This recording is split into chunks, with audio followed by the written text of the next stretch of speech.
નમસ્કાર, આપ જોઈ રહ્યા છો સ્પાર્ક ટુડે ન્યૂઝ। ધરમપુર સ્થિત શ્રીમદ રાજચંદ્ર મિશન સંચાલિત રાજ ઉપહાર ગૃહમાં છેલ્લા કેટલાક દિવસોથી ચાલી રહેલી હડતાળની વાતો વચ્ચે આજે એક અલગ જ ચિત્ર સામે આવ્યું છે।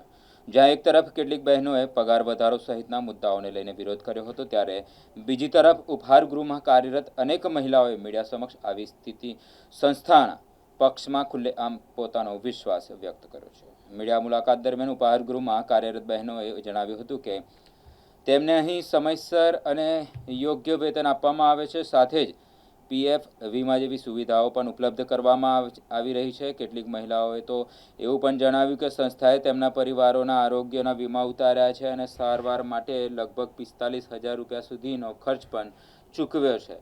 મહિલાઓએ ભાવુક સ્વરે જણાવ્યું હતું કે અમને ઘર આંગણે આટલી સારી નોકરી, પીએફ વીમા અને સન્માન સાથે કામ કરવાની તક અન્યત્ર મળવી મુશ્કેલ છે।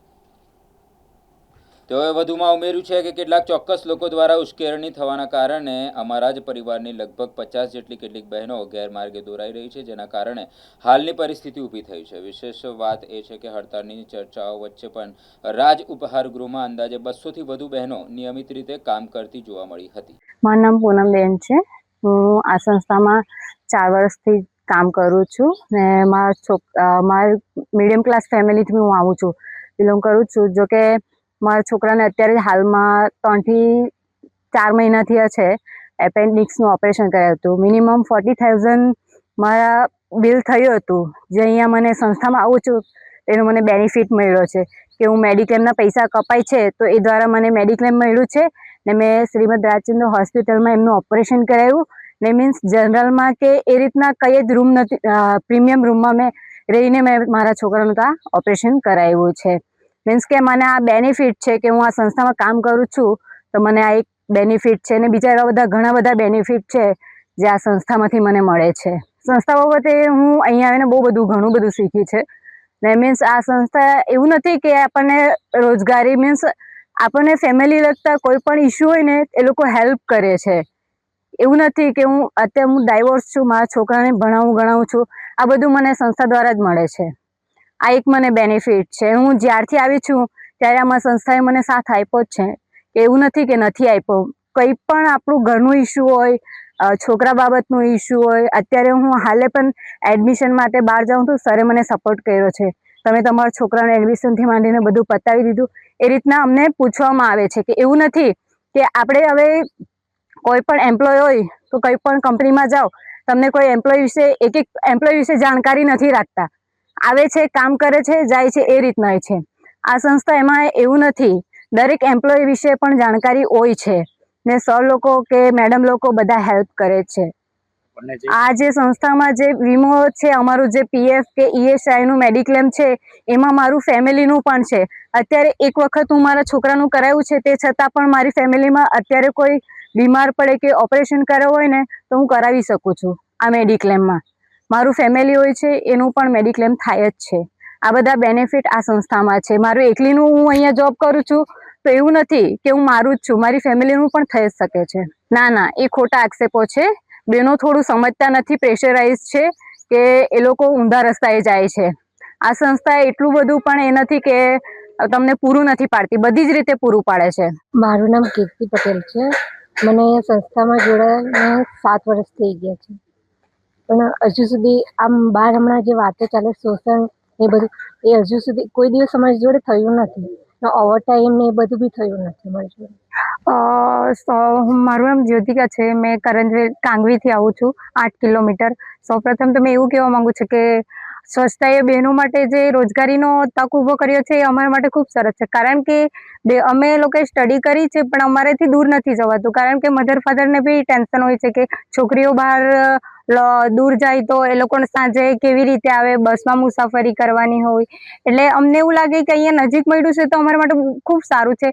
તો અમે એમ વિચારી કે અમે જોઈન કર્યું છે તો બીજા બધા બહેનોને બી આ સંસ્થાનો લાભ મળે, એના માટે અમે બધા બહેનોને કહીએ છીએ કે તમે આવો અને તમારું ઘર પરિવાર, અમારું જે પરિવાર જે રીતે ચાલે છે એ રીતે તમારો ઘરનો માહોલ બી તમે ચેન્જ કરી શકો છો। ઘણા ઘરમાં બહેનો દૂર કામ કરવા જાય છે પણ તો પણ એમના હસબન્ડો પીને એમ ડ્રિંક કરે છે તો ઘરે આવીને એમને મારે, કંઈ ગંદી રીતે એમને દબાણ કરે, પણ અહીંયા એટલા નજીકમાં મળ્યું છે તો અમને સારું છે ને અહીંયા મેં ખુદ ફ્રેશર તરીકે જોઈન કર્યું છે.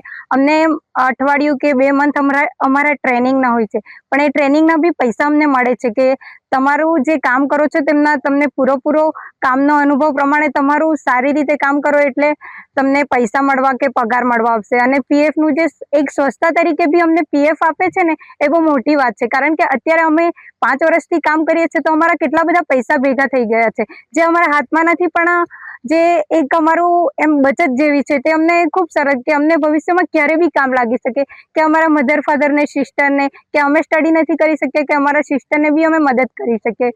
સંસ્થા અમારા માટે ખૂબ સારું કરી રહી છે, કારણ કે અત્યારે મશીનરી જેવા પહેલા આપણે મેન્યુઅલી કામ કરતા, અત્યારે બધા મશીનો આવ્યા છે નવા છે જે અમે બી શીખ્યા નથી. અમને ટ્રેનિંગ આપે છે 2 દિવસની, પછી એ મશીનો પર અમે કામ કરીએ છીએ જેની અમને ટ્રેનિંગ લઈએ છીએ, તેથી અમે બધા કામ કરીએ છીએ. એટલે જે અત્યારે નવા બહેનો આવે છે ને એને બધું શીખવાડીએ, પછી એ લોકોનો પગાર ધોરણ બધું નક્કી કરવામાં આવે છે. એટલે બધા જ બહેનોને એ રીતે શીખવીએ છીએ, એટલે એમનો પગાર એ રીતે હોય છે.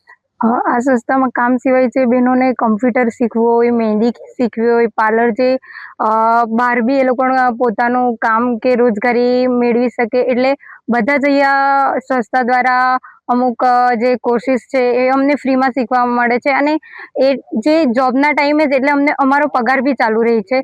અને અહીંયાથી અમને ખાલી કામ જ કરવાનું એવું નથી, જે અમુક અલગ બહેનો ટેન્શનમાં હોય, કંઈ બી હોય તો અલગ કોર્સિસ અને જે પિકનિક એ બધું જ અમને અહીંયા ફરવાનું કે કામ જ કરવાનું નથી, પણ બધું જ અહીંયા અમને સગવડો મળે છે. હું રાજુ ફાર્મમાં છેલ્લા 5 વર્ષથી કામ કરું છું અને હાલે જે બેનો હડતાલ પર ઉતર્યા છે, કોઈ એક બેના પ્રેશરને લઈને કે પગાર વધારો અહીંયા કરવામાં આવતો નથી, જે સદંતર ખોટી વસ્તુ છે. કારણ કે અહીંયા ગવર્મેન્ટના રૂલ્સ પ્રમાણે દર વર્ષે જે કંઈ અમને બહેનોને પગાર વધારો કે ઇન્ક્રીમેન્ટ હોય છે એ સમયસર આપવામાં આવે જ છે હંમેશાથી. અને જે કોઈ પહેલા હતું કે લોડિંગનું કામ બહેનો કરતા હતા, પણ હવે તો એટલા મશીનો પણ આપવામાં આવ્યા છે, એટલા ભાઈઓ પણ લેવામાં આવ્યા છે. અને સાથે અમુક જે નવા બહેનોને લેવામાં આવ્યા છે તો તેના લીધે કામનું ભારણ અત્યારે ઓછું થઈ ગયું છે. અમને ઓવરટાઈમ જેવું તો અત્યારે કશું આવતું જ નથી જ્યારથી અમે નવી ફેક્ટરીમાં આવ્યા છે. તો જે બહાર આક્ષેપો કરી રહ્યા છે એ સદંતર ખોટા છે. સુપરવાઇઝર લોકો તો એવું કંઈ અમને દબાણ કે શોષણ કરતા જ નથી. અને એટલો જ જો ઇસ્યુ હતો તો આટલા વર્ષોથી આ બહેનો અહીંયા જ કામ કરે છે. તમે જોઈ લો ને, બધા બહેનો બોલે જ છે કે અમે 15 વર્ષથી છીએ, અમે 17 વર્ષથી છીએ. જો એટલું જ દબાણ હોય તો આટલા વર્ષ સુધી લોકો અહીંયા કામ કેમ કર્યું, એ પણ એક પ્રશ્નનો વિષય છે ને. તો બીજા લોકો બી એ વિચારી શકે છે કે એટલો જો ત્રાસ હોય તો આ બહેનોએ આટલા વર્ષો સુધી અહીંયા કામ જ કેવી રીતે કર્યું, કારણ કે એમને પણ પોતાનું ઘર ચલાવવાનું છે, એમને પણ જરૂરિયાતો છે. હવે અમુક બહેનોને એવું લાગે છે કે નવા જે આવ્યા છે એ લોકોનો પગાર વધારે છે અને અમારો ઓછો છે, તો અમારે ખાલી એટલું જ જાણવું કે જે લોકો ભણીને આવ્યા છે એ લોકોનું ભણતર, એ લોકોની જે પહેલા એ લોકો જોબ કરીને આવ્યા છે, એ લોકોનો જે એક્સપિરિયન્સ છે એમના આધારે જે ગવર્મેન્ટના નિયમ પ્રમાણે જે એમનો પગાર થતો હોય એ તો એમને મળશે જ. પણ જે બહેનો અત્યારે એમ કહે છે કે અમારો વધારો કરવામાં નથી આવતો, તો મારું કહેવાનું ખાલી એટલું છે કે ના તો એ લોકોનું એજ્યુકેશન એટલું છે, ના તો જ્યારે એ લોકો અહીંયા આવ્યા ત્યારે એમનો કામનો કોઈ અનુભવ હતો, તે છતાં પણ સંસ્થાએ એમને રાખ્યા અને આટલા વર્ષો સુધી એમને એ કામ શીખવાડ્યું. તો એમને એ માટે સંસ્થાનો આભાર માનવો જોઈએ, ના કે આવા આક્ષેપો કરવા જોઈએ. સંસ્થા માટે હું એટલું જ કહેવા માંગુ છું કે આજે ધરમપુર જેવા વિસ્તારમાં તમને શ્રીમદ રાજચંદ્ર જેવી સંસ્થા જો નથી તમારું ભણતર અને એજ્યુકેશન અને નથી તમારી એટલી બધી આવડત, તે છતાં બી તમને શીખવવાની સાથે જો એ લોકો સેલેરી પણ આપતા હોય અને તમને કાયમી ધોરણે અહીંયા કરે પણ છે, લોકો એવું પણ નથી કે 3 મહિના કરાવે છે અને કાઢી મૂકે છે. તો એ માટે તો સંસ્થા ઘણું સારું કામ કરી રહી છે. એ જે આજે હડતાલ ચાલી રહી છે એ બધી અફવા છે. જે છે તે અમને પગાર પણ રેગ્યુલર મળે છે, પીએફ પણ રેગ્યુલર થાય છે અને બહેનો અહીંયા શાંતિથી કામ કરે છે અને અમને કામ કરવાનું એ ગમે છે. અને પગાર માટે કોઈ ઇસ્યુ આવ્યું જ નથી અત્યાર લગીન.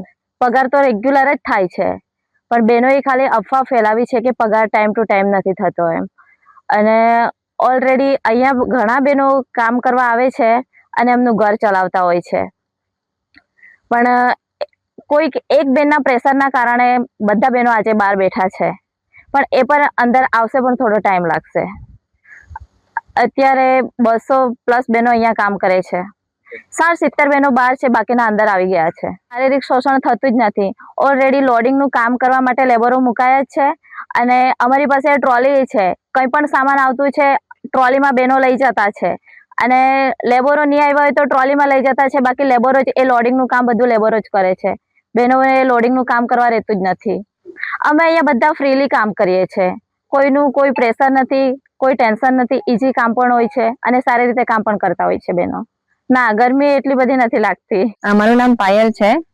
તો પહેલા તો આપણા જે બહેનો બહાર બેઠા છે એમને હું કહેવા માંગુ છું કે તમે જે પંચિંગ માટે વાત કરો છો કે પંચિંગ અમારે કરવાનું હોય છે, એવું પહેલા બધી જગ્યાએ બધી જ કંપનીમાં હોય છે કે નથી કે અહીંયા જ આગળ આપણી બીજી સંસ્થા પણ છે, ત્યાં પણ પંચિંગ તો આપણે જ્યારે આવીએ ત્યારે પંચિંગ કરાવે છે. પછી જ્યારે જમવા જઈએ આપણે તો પંચ આઉટ કરીએ છીએ અને પાછી આવતી વખતે પંચિંગ કરે છે. એ સિસ્ટમ દરેક જગ્યાએ ઉપલબ્ધ છે. આપણે અહીંયા છે એવું કંઈ નથી. ના, એવું કંઈ નથી. સુપરવાઇઝર્સ છે તે આપણને બધું સમજાવે છે. આપણા માટે પ્રેશરાઇઝ નથી કરતા એ લોકો આપણને જે કહે છે સારા માટે જ કહે છે. આપણા પર પ્રેશર કરતા હોય તો બીજા જે બહેનો છે તો પછી એમને પણ એવું લાગત કે અમારે પણ બહાર બેસવું જોઈએ, અમે શા માટે બહાર નથી બેઠા. એ બધી અફવાઓ છે. મારું નામ જલસાબેન છે. હું કરંજવેરીથી આવું છું.